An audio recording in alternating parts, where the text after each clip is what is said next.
Good morning, peoples. All right, we're looking at July the 25th. And in 3 days, three days, it's the Great White Buddha's birthday. Happy birthday to me. July 25th. Remember, it takes at least two people to carry on a quarrel. There you go. Once again, there's a lot of words in this book that you really don't hear too much today. Argument, quarrel, right? It's difficult to remember in the heat of a disagreement that it takes two to quarrel. It may help to remember that no one can disagree with you while you are agreeing with them. This is not to suggest you should compromise your principles. It is possible, however, to remain true to your beliefs while simultaneously searching for common ground that will enable you to work productively with others who may at first disagree with you. When others are upset with you or with a situation that involves you, let them know that you understand how they feel. Examine the problem from their point of view. What is the source of the conflict? How could it be resolved in a manner that would satisfy the interest of all involved? How have you contributed to the problem? Oh, that's a big one. Nobody wants to look at the mirror.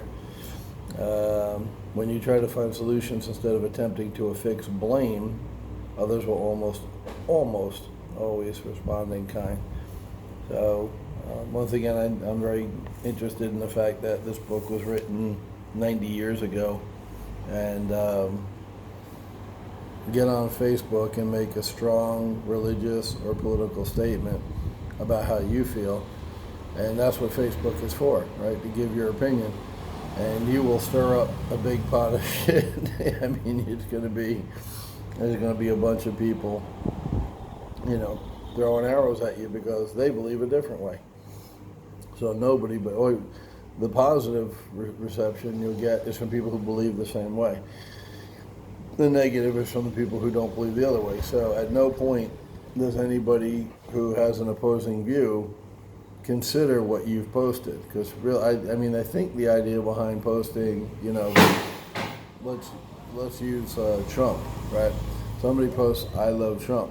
Everybody who hates Trump, if you put, "I love Trump because of this" or whatever, they're not even reading whatever you wrote after that. They hate Trump. They're going to continue to hate Trump.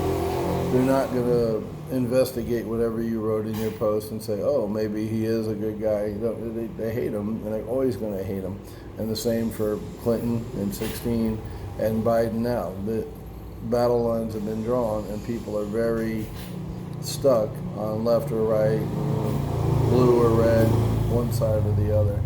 And no matter what you write on Facebook, that's going to be true. They're not even going to look at what you're writing. The minute you write, "I like, him or her because of this," forget it. They're all over it because they hate that person. Hate them. "Oh, I hate them. Can't stand that guy." Rah, rah, rah, rah. And they're in a hurry to tell you why they hate that person. So what he just said is just not happening today in any means. And I think we can all agree it would be a much better world if it did. If you took the time to not get emotional and actually read what the person is saying about, the political view or the religious view or whatever, and at the end of the day have enough respect for another human being that even if you don't agree with them, doesn't mean you're going to change your vote. At least you take the time to read what they have to say and not discount them immediately because they're in a group of people that don't agree with you. Makes sense, right?